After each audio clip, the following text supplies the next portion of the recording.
नमस्कार बंधुरा सुंदरबन क्लिक्से नतून आरो एकटी भिडियोते आपनादेरके स्वागत। आज এই ভিডিওতে এক গুরুত্বপূর্ণ তথ্য নিয়ে হাজির হলাম। আপনারা ছবি দেখে নিশ্চয়ই বুঝে গেছেন এই গুরুত্বপূর্ণ সমস্যাটি আজ আমাদের এক বড় সমস্যা। অনেকে দীর্ঘদিন ভুগছেন এই সমস্যায়, কিন্তু কোনো মুক্তির উপায় খুঁজে পাচ্ছেন না। এরই মূল্যবান সমাধান নিয়ে এলাম।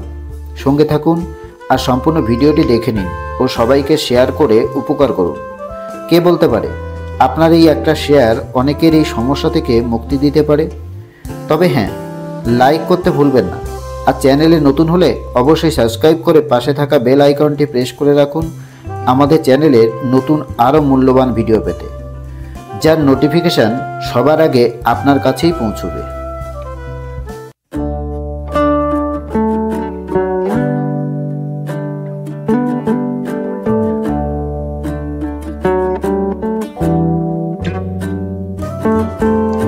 শীতকাল আসতেই ফাটা গোড়ালি নিয়ে ভোগেন অনেকেই। ফাটা গোড়ালি সারানোর উপায় খোঁজেন, কিন্তু কিভাবে ফাটা গোড়ালি সারিয়ে তোলা সম্ভব তা কি আপনি জানেন? জেনে নিন শীতে পায়ের যত্ন কিভাবে নেবেন। শীতকাল পড়লেই বাতাসে আর্দ্রতার পরিমাণ কমতে শুরু করে।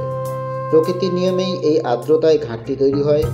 এর প্রভাব শুধু আপনার স্বাস্থ্যেই পড়ে না, বরং আপনার ত্বকেও এর প্রভাব পড়তে শুরু করে। ত্বক তার প্রাকৃতিক আর্দ্রতা হারাতে শুরু করে, রুক্ষ ও শুষ্ক হয়ে ওঠে। তাই ত্বকে জ্বালা করা ও চুলকানির মতো নানা সমস্যা শুরু হয়। এর প্রভাব দেখা দেয় হাতে ও পায়ে। তাই মুখের পাশাপাশি হাত ও পায়েরও যথেষ্ট যত্ন নেওয়া উচিত আপনার। শীত পড়তেই অনেকের পা ফাটতে শুরু করে। ফাটা গোড়ালি নিয়ে সমস্যায় পড়েছেন অনেকে, কিন্তু কেন এমন হয় তা কি জানেন? আর কোন উপায় কাজে লাগালে এই সমস্যার সমাধান পেতে পারে? তাহলে আসুন এবার জেনে নেওয়া যাক সেই সমস্যাগুলি কি। শীতকালে কেন পা ফাটে? ত্বকের এক প্রকার গ্রন্থি থেকে তেল নিঃসরণ হয়। পায়ের গোড়ালিতেও এইরকম গ্রন্থি থাকে, কিন্তু শুষ্ক হয়ে যাওয়ার কারণে ত্বকের গ্রন্থি থেকে তেল নিঃসরণ হয় না। এই রুক্ষ হয়ে যাওয়ার কারণে পা ফাটতে শুরু করে। ময়েশ্চারাইজেশন না হলে এবং অতিরিক্ত দূষণের প্রভাবে গোড়ালি ফাটতে শুরু করে। এছাড়া একজিমা, ডায়াবেটিস, থাইরয়েডের মতো অসুখের কারণেও কিন্তু পা ফাটতে শুরু করে। কিছু ঘরোয়া টিপস নিয়ে এলাম আপনাদের সামনে। নারকেল তেল। নারকেল তেল আপনার ত্বকের আর্দ্রতা ধরে রাখতে সাহায্য করে, শুষ্ক ত্বকে আর্দ্রতার যোগান দেয়। এছাড়া আপনার ত্বকের মৃত কোষ সারিয়ে প্রাকৃতিক জেল্লা ফিরিয়ে দিতে সাহায্য করে এই নারকেল তেল। এছাড়াও আপনার ত্বকের ভিতরে গিয়ে পুষ্টির যোগান দেয়। ন্যাশনাল লাইব্রেরি অফ মেডিসিনের প্রদত্ত তথ্যে এরকমই উল্লেখ করা হয়েছে। একটি পাত্রে 2 টেবিল চামচ নারকেল তেল নিন। সারা পায়ে ভালো করে মালিশ করে নিন। গোড়ালিতেও ভালো করে মালিশ করুন এই নারকেল তেল। তারপর মোজা পরে নিন ও ঘুমোতে যান। সকালে উঠে স্নান করে নিন, দেখবেন কেমন উপকার পাওয়া যায়। Petroleum jelly. পেট্রোলিয়াম জেলি আপনার ত্বকের জন্য খুবই উপকারী জিনিস, যা আপনার শুষ্ক ত্বকে আর্দ্রতা যোগান দিতে সাহায্য করে। এছাড়াও আপনার ফাটা গোড়ালি সারিয়ে তুলতে সাহায্য করে। আপনার ত্বককে আর্দ্র ও নরম রাখে। ন্যাশনাল লাইব্রেরি অফ মেডিসিনের প্রদত্ত তথ্যে এরকমই উল্লেখ করা হয়েছে। 1 টেবিল চামচ ভেসলিন নিন। ময়েশ্চারাইজ ও পিউমিক স্টোন নিন। সামান্য গরম জল দিয়ে তাতে পা চুবিয়ে রাখুন। 15 থেকে 20 মিনিট অপেক্ষা করুন। তারপর পিউমিক টোন ব্যবহার করে পা স্ক্রাব করুন। এবার পা শুকিয়ে নিন। গোড়ালিতে ময়েশ্চারাইজার লাগিয়ে নিন।